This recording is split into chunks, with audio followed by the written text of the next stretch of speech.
빵 한 조각, 과자 한 봉지, 커피 한 잔. 우리는 일상에서 설탕이 들어간 제품을 너무 자연스럽게 소비합니다. 그런데 그 달콤한 가격표 뒤에서 누군가가 가격을 함께 맞춰 올렸다면 어떨까요?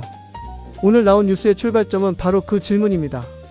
설탕 담합과 관련해 제당 3사를 상대로 한 첫 손해배상 소송이 제기됐습니다.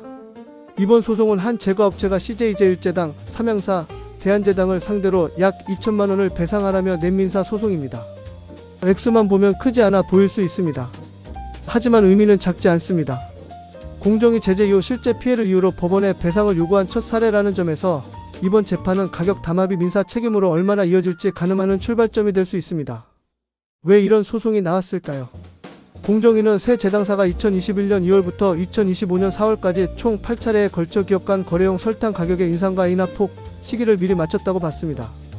그리고 4천억 원대 과징금을 부과했습니다.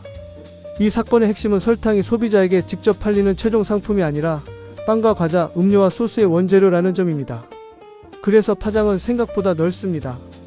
많은 분들이 설탕 회사 이야기면 기업 뉴스라고 생각합니다. 그런데 실제로는 생활 뉴스에 가깝습니다. 제과업체와 음료업체, 외식업체는 설탕을 원가에 반영합니다.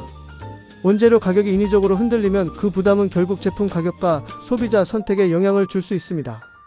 그래서 설탕 담합은 공장 안의 문제가 아니라 장바구니와 식탁으로 번질 수 있는 문제라는 점에서 주목받습니다.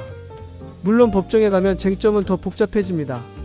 제당 업체들은 원당 가격과 환율, 국제시장 상황 같은 외부 변수도 있었다고 주장할 수 있습니다. 반면 원료를 사쓴 업체들은 여러 회사가 가격 방향을 함께 움직인 이상 자유 경쟁이 무너졌다고 말합니다. 결국 이번 재판은 시장 상황에 따른 가격 조정이었는지 아니면 공정 경쟁을 깨뜨린 공동행위였는지를 다시 따져보는 과정이 될 가능성이 큽니다. 더 중요한 건 이번이 첫 손배소라는 점입니다. 담합 사건은 형사나 행정 제재로 끝나는 경우가 많지만 실제 피해를 돈으로 인정받는 민사 소송은 입증이 훨씬 어렵습니다. 누가 얼마만큼 비싸게 샀는지, 그 가격 인상이 담합 때문에 발생했는지, 실제 손해가 어느 정도였는지를 법원에서 풀어야 하기 때문입니다. 그래서 첫 판결의 방향은 비슷한 후속 소송의 기준점이 될 수 있습니다. 이제 봐야 할 건 세 가지입니다. 첫째, 법원이 공정위 판단을 어느 정도 설득력 있게 받아들이느냐입니다. 둘째, 다른 식품업체나 거래처들도 비슷한 방식으로 소송에 나서느냐입니다. 셋째, 이 사건이 식품 원재료 시장 전반의 가격 결정 방식과 감시에 어떤 변화를 주느냐입니다. 결국 이 뉴스는 설탕만의 문제가 아니라 생필품 시장에서 경쟁이 어떻게 작동해야 하는가를 묻고 있습니다. 정리하면 오늘 뉴스의 핵심은 설탕 담합 사건이 이제 첫 손해배상 소송으로 넘어왔다는 점입니다. 가격 담합은 보통 추상적인 경제 범죄처럼 들리지만 우리가 매일 먹는 빵과 음료, 가공식품 가격과 연결될 수 있습니다.